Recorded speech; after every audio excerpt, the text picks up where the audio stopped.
Good morning, everybody. Welcome to the Builder Show, the show where we build builders. As always, I'm with my co-host Will. My name is Cameron. Will, how are we doing this morning? It's going good, bro. It's going good. I'm super excited to start this week off. I just can't wait. We're already in March. If you think about it, the first 2 months already flew by. I know we're already almost through Q1. That's One how more month. I think it. That's how I think through time now is by Q1, Q2, 3, and 4. I used to think Yeah, differently, but yeah, that's how I'm thinking now. Making sure I it is. meet Q1 goals and such. It is ripping right now, and I'm super excited for it because this is going to be a busy month for us as a whole. And I know some more content is going to be coming out lately, especially in the month of March. We're probably doing 5, 6 different types of events, meet and greets, courses, trainings, and all in all of this is possible because of what the trades have to offer. And if you guys are coming into the trades, if you guys are an electrician, if you guys are waking up this morning headed into work, you have to recognize that you guys can change your life completely by coming into the trades and sticking with the trades. Remember, we talked about don't just show up to go to work, don't just show up to get a paycheck, but you guys genuinely have so much to gain if you stick through the apprenticeship. And I think that's what we're going to be talking about today, right, Cameron? Yeah, so let's jump right into this. Something that we've been thinking about a lot lately, and we've talked about in the past on previous episodes, is the topic of retention or labor shortages within the skilled trades. And so, what I want to pose today, a question I want to pose to you guys, is why are so many apprentices leaving the trades? Mm, Why are so many apprentices leaving the trades? And I think there are several different reasons why apprentices are leaving. And Will, what we've said a lot in the past is lack of leadership, lack of mm, mentorship.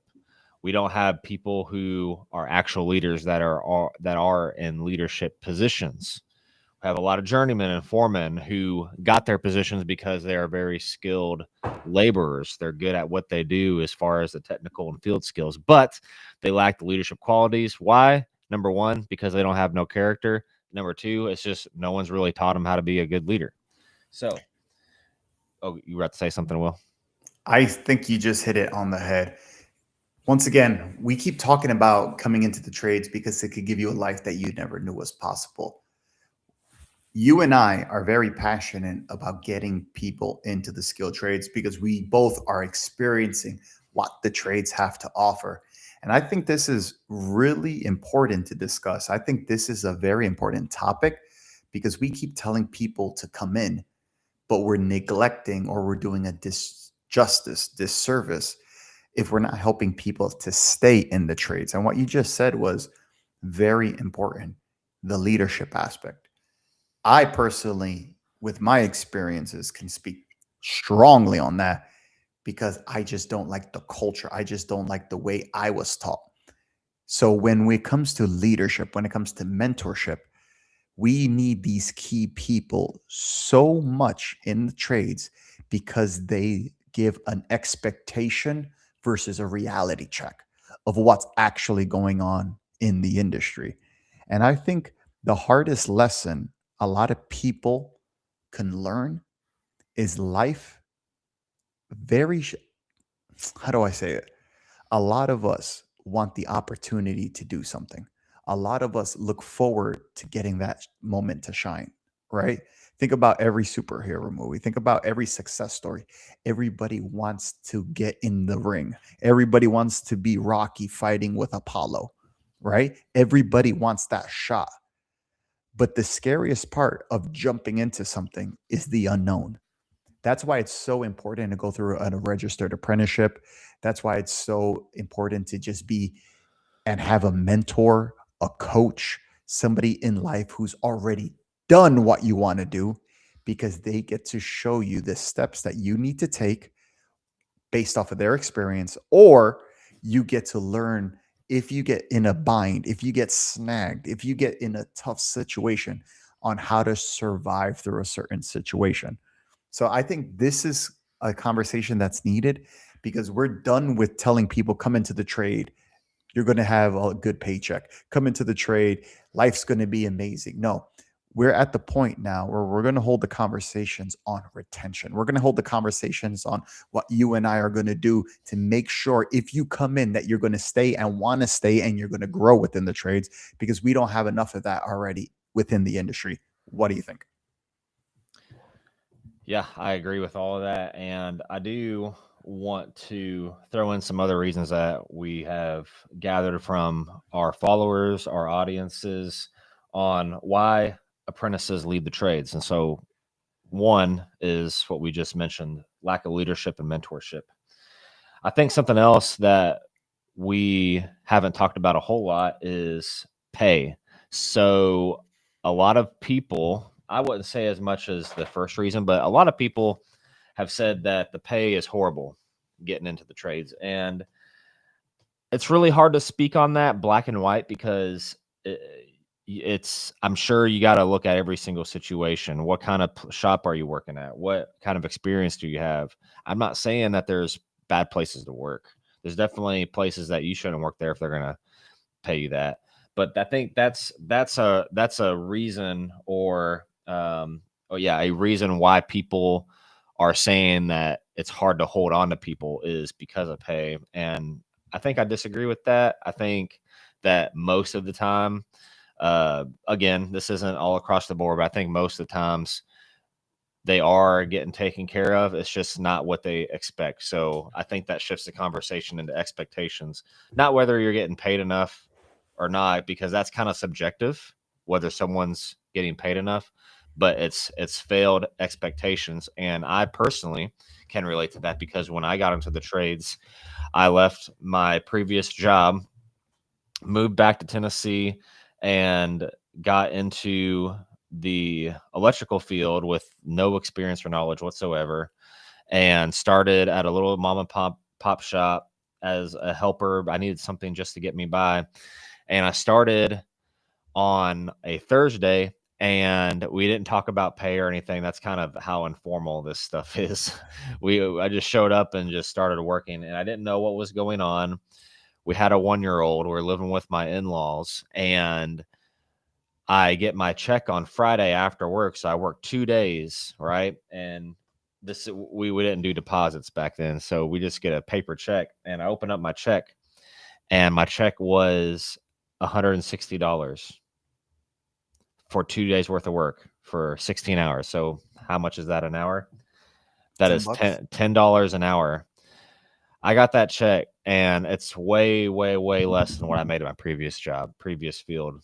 And I remember going to that weekend. I was like, I can't do this financially. This is freaking poverty, right? And some may say you should have just left and went somewhere else. It didn't have to be that way. And there's probably some truth to that. But the way I looked at it after much deliberation was I'm probably going to make similar pay somewhere else doing something different. I'm going to be at the bottom of the totem pole no matter what I do.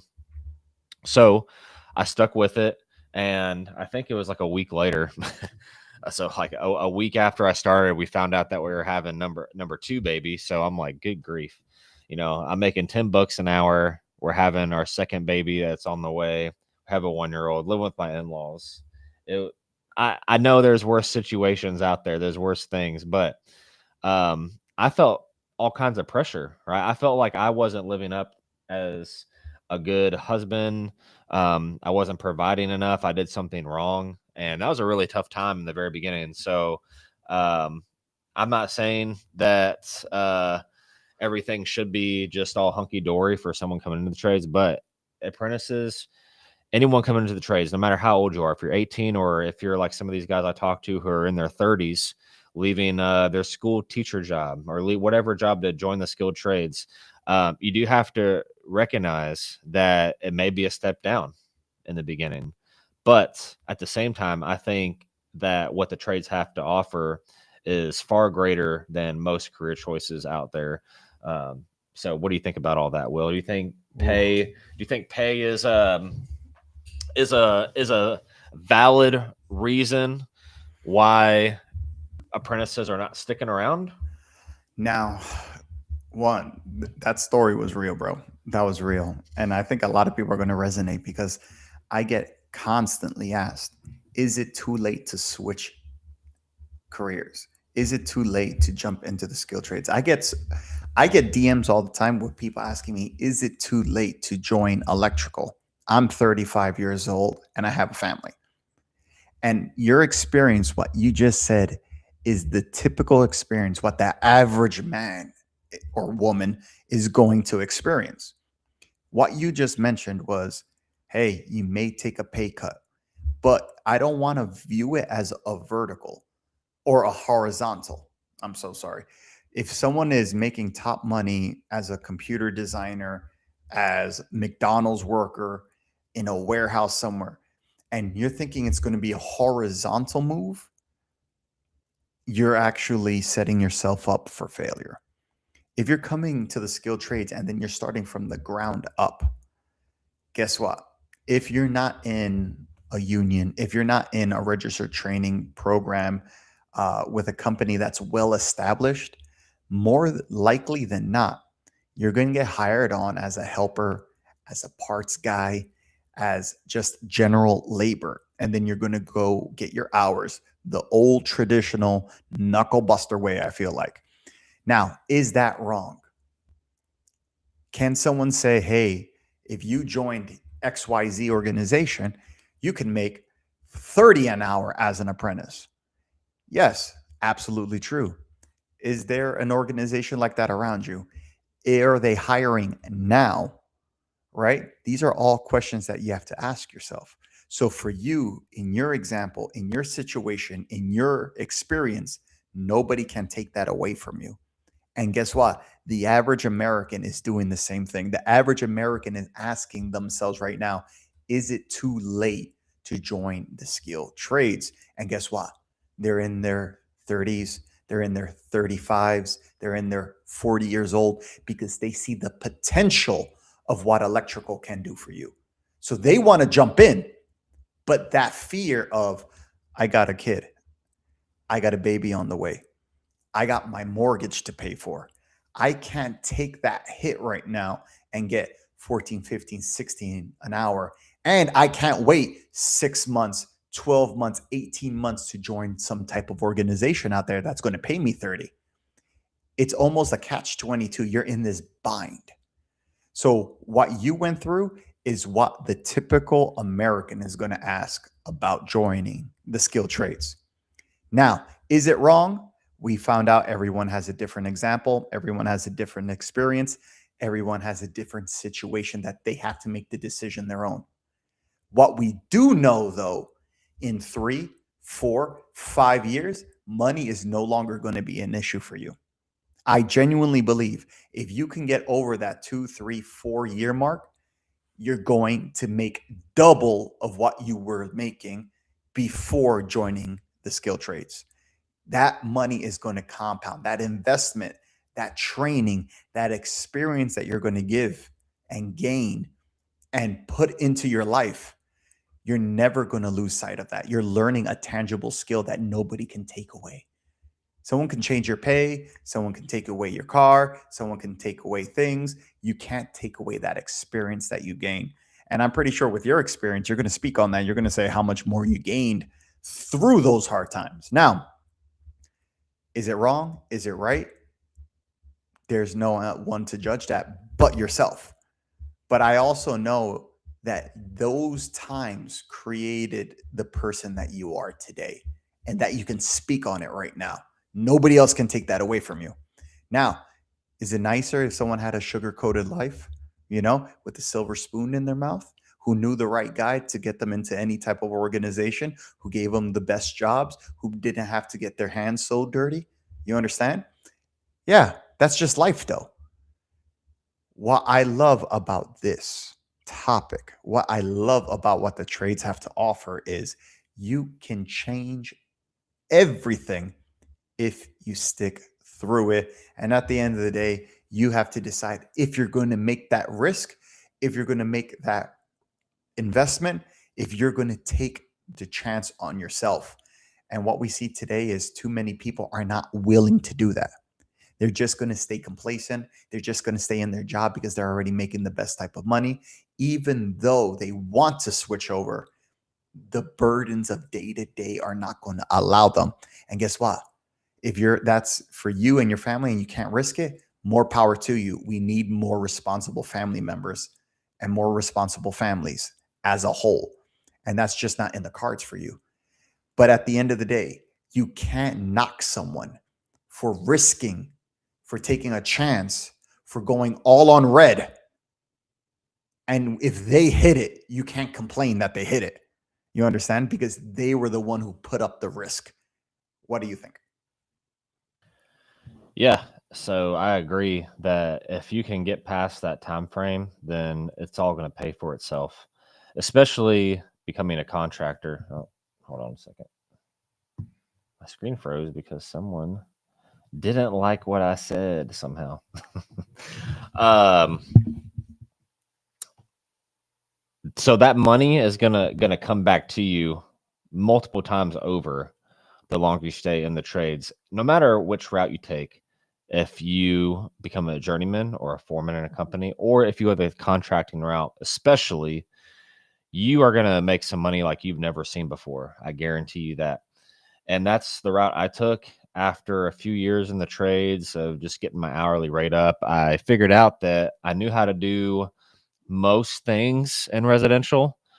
And I was like, hey, like I'm getting some side work and it's time to get my license. And that's what I did. And then it's funny because whenever I got my license, I put out a Facebook post and that became kind of a problem at work. And I was given an ultimatum, no advertising or no advertising if you want to work here, or you can just leave. And so I just gave him my notice. It's like, well, I got my license for a reason, and that's kind of how we got to where I am now. And I'm sure it was similar for you too. Why you got your license. So pay is not the same type of reason, I think, as lack of mentorship or lack of leadership. Um, Only you can decide if the pay's not what you expect or not what you need. But that's just something that I see in the comments a lot is how wherever the said person was is they didn't get paid good enough or something, didn't get paid good benefits. So that's reason number two. So the other couple of reasons I have here, Will, is I think this is kind of in tandem with lack of leadership, is culture shock in the construction industry, in the skill trades. And what do we mean by that? Well, again, it's the knuckle buster attitude. It's a lot of the toxicity that is there in the workplace because it's this grit and grind attitude. It's very aggressive behavior.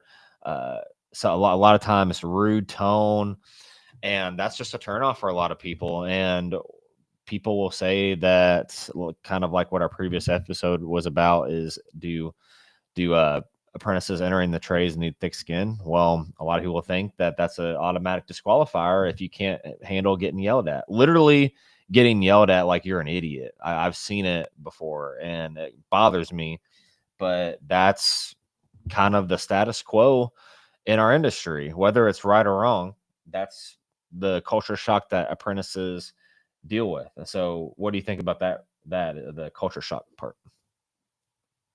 I think that's a big part of it because, once again, when it ties into mentorship, when it ties into pay, culture shock affects so many people in the sense of why don't they want to stay?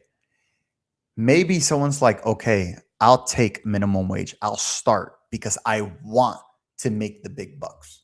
I want to make 40, 50, 60 an hour. I want to have my own electrical contracting business. So I'm willing to take the low pay. But then you take the low pay with a dick of a foreman.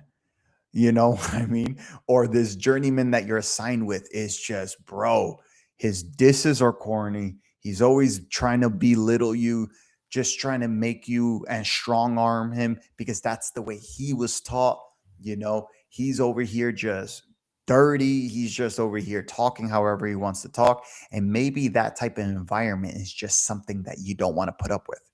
Remember, we have individuals asking us 30, 32, 35 years old coming into the trades saying, hey, is it worth it?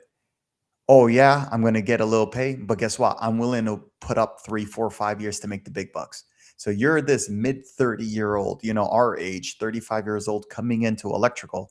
And then you hear guys talking that trash in the car, in the van. Listen, we understand there's talking shop. We understand that. But I also understand the majority of America don't want to talk shop like that. If you got a wife, if you got kids at home, you ain't trying to act stupid at work. You're trying to get the job done. You're trying to get your hours. You're trying to make that money. You're trying to make and get that license. That's the ultimate goal. That's why you switched over. So now maybe if you're an 18, 19-year-old kid, you just don't care. That's life. You know what I mean? You're skipping college to go work. Guess what? You're going to have some crazy dudes on the job site. But for the most part, if you have somebody who's coming in already getting low pay, they're not trying to funk up their life any other type of way. You understand? They're coming in here to do their work. So now you mix low pay with that type of culture shock. Now it's a combination of, why am I here? You understand? Maybe that culture shock with 40, 30, high $20 an hour as an apprentice in some organization, maybe it's worth it then. You just put up with it. You understand? So I think it's definitely a combination of the things. And that's something, once again, it goes right back to, you have to make that decision your own if this is going to work for you. But I actually have some statistics here for you if you want to, and I'll put the link down below. So each one of you guys who are going to try to fact check me in the next 10 minutes, you guys can have the link to go talk to about this. But we keep talking about, oh my God, there's a worker shortage. There's a worker shortage. I can't stand when I go online and I hear people saying there's a worker shortage when these numbers are screaming at us. Do you know how many people every year on average graduates from an approved apprenticeship program, Cameron? I do not know. Roughly 110,000 apprentices complete a program. Do you know how many leave the program? Tell us. On average, 165,000 do not complete the apprentice program. We have more people leaving the apprentice program than completing the apprentice program. That directly tells you that there is a retention issue, has nothing to do with the shortage. We have people leaving faster than we can fill in or complete an apprentice program. And remember, we're talking about, this is people during the apprenticeship. This isn't talking about the boomers who are already retiring from the industry. This is solely speaking on the registered apprentice program. We have roughly 165,000 apprentices who do not complete the apprentice program. And we only have 110,000 completing it. We have more people leaving and saying, screw this. I don't want to put up with it. And guess what? If you guys want to look this up, go to the U.S. Department of Labor Rapids data, and you're going to see the U.S. Government Accountability Office. And you guys are going to be shocked by these numbers. So when it comes to asking somebody, come into the trades, if you don't mentor them, if you don't give them the training that they need, if you don't give them the expectations versus the realities, if you don't give them a culture, if you don't give them an environment that they want to stay, you're losing 50 to 60% out the door. Even before they finish it, they're not going to stick with it because they're now learning that it's not worth it. That's something to really take into consideration. Those are real numbers, and this is based off of the 2024 year. They're still getting all the data to the 2025 release. We just started 2026. So in 2024, 50 to 60% of the people aren't finishing it, and that is already documented. So what do you have to say about that, Cameron? That just proves everything that we have been talking about based on the responses we've been getting from our audiences, our followers, and it aligns. And people think this is make believe stuff, or it's oh yeah, they thick skin, dude. You're ruining the trades. If you want to keep treating people like that, if you think oh it's just the way it is, if that's the way it's always been, and they need to grow up, they need to get thick skin, dude. You are wrecking the industry, and it's going to be your fault for why we do have a shortage. It's going to be your fault why people are leaving like crazy right now. More than 50%, 60% of people are not finishing because you are immature and dumb, because you want to make dumb jokes and belittle people. Just think about that for a second. And guess what? Well, these are the same people who say they are advocates for the skilled trades, yet they are the reason for people leaving. You see the irony in that? That is wild. I believe it. And guess what? This is just like you mentioned, everybody's responsibility. It's not just come in, work, get a paycheck, go home. No, we're coming to a world, or we're in a world now where so many people have so much information. There's so many other ways to make money. There's so many quicker ways to make money. So we understand the value of blue collar. We understand that how AI, the advancement of data centers, smart home, and all of these advancements in technology are only helping us as tradesmen. You understand? We're always going to have a job. But there's so many individuals who are coming in and saying it's not worth it because of the culture, because of the Wild West. Why do we still have companies saying, hey guys, you need a CRM? You guys, because they know contractors are still using paper and pencil. Like, do you understand how far behind the eight ball we are as an industry? And now we're in 2026 telling people to come in, and then we're losing 60% of them. That's not helping anybody. Like, we genuinely have to ask these questions on what we're going to do when it comes to the retention. And I have been noticing the language has been shifting. More people are now talking about retention. Everyone's talking about retention now. Why is that a conversation starter? I thought everyone was still saying it's really cool to be an electrician. The numbers are saying it ain't that cool if 60% are leaving. True or not? If you are at a movie and you're like, this is a great movie, guys, and half the theater stands up and leaves, that's not a cool movie. I'm sorry to tell you.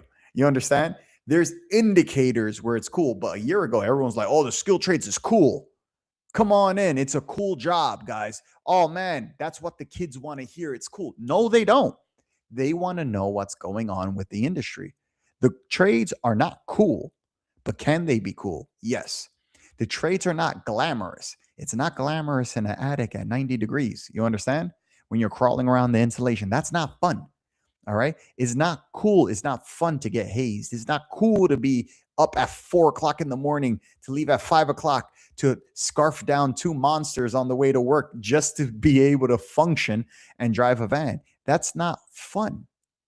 But the experiences, but the skills, but everything that you do in the trade will be worth it. And I think that's what apprentices need to understand. If you're coming into the skill trades, if you're coming into electrical, if you're coming into plumbing, if you're coming into HVAC, I don't want you to think that your job's supposed to be fun. It's not supposed to be cool, but it's supposed to be worth it. It's going to be worth it because you're going to be able to take care of yourself. You're going to be able to take care of the people that you love, your family, your kids. You're going to be able to create a life that you never knew was possible. So if you're going to come in, and if you want to stay in the trades, and if you want to make something of the trades, you have to understand the expectations versus the realities. It's not fun in an attic mid-July. It's not fun being outside in a blizzard. But the simple fact that you learn a craft, you're proficient in that craft, you mastered that craft, you have a license in your hand, and now you can take care of the people that you want. You can open up your own business if you want. You can now train somebody if you want. That outweighs the cons. For that, I'll put up with low pay in the beginning. For that, I'll put up with the culture. With that, I'll put up with a stupid journeyman that I'm stuck with for the next 2 years just to learn the ropes. But you're only going to see those results if you stick through. And right now, if we're losing 50 to 60% of our apprentices coming in, guess what? Not a lot of people are going to see that blessing. Not a lot of people are going to see what's worth it. And that's what I'm truly afraid of, because you and I are prime examples of, with a little bit of effort, how far we can go. And there's guys smarter than us. There's guys who work harder than us. Sure enough, we say that all the time. We're not even trying to brag that we're the best. And look at where we've gotten. If you put in a little bit of effort, if you show character, if you show trust, if you show your work ethic, if you show vision in every freaking thing you do today, oh, bro, you're going to freaking eat it. You're going to eat it. You're going to have your cake. You're going to share your cake. You're going to have some in the fridge. You're going to have leftovers to give away. There is nothing that you won't be able to do if you stick through these 4 years and look towards what the trade truly has to offer. Yes, sir. Well, we're out of time, but hope you guys enjoyed that episode. If you're an apprentice, stick around. Stick around if you're in it for the right reasons. Just you got to think future, okay? And hey, maybe you're an apprentice and you love the workplace. I hope that's the case. I hope you have a great journeyman, a great boss, a great environment to work in. And if you're the journeyman, if you're the foreman, if you're the boss, take care of your apprentices. Well, take care of all your guys, but take an apprentice under your wing and buy him some donuts or something and tell him he's doing a good job. I don't know. That Friday pizza party. Yeah. And pizza parties. Yeah. Well, all right, guys. Well, it was a good morning. Hope you guys have a great rest of the day. Will, you can close us out if you have anything else. Everybody, be safe.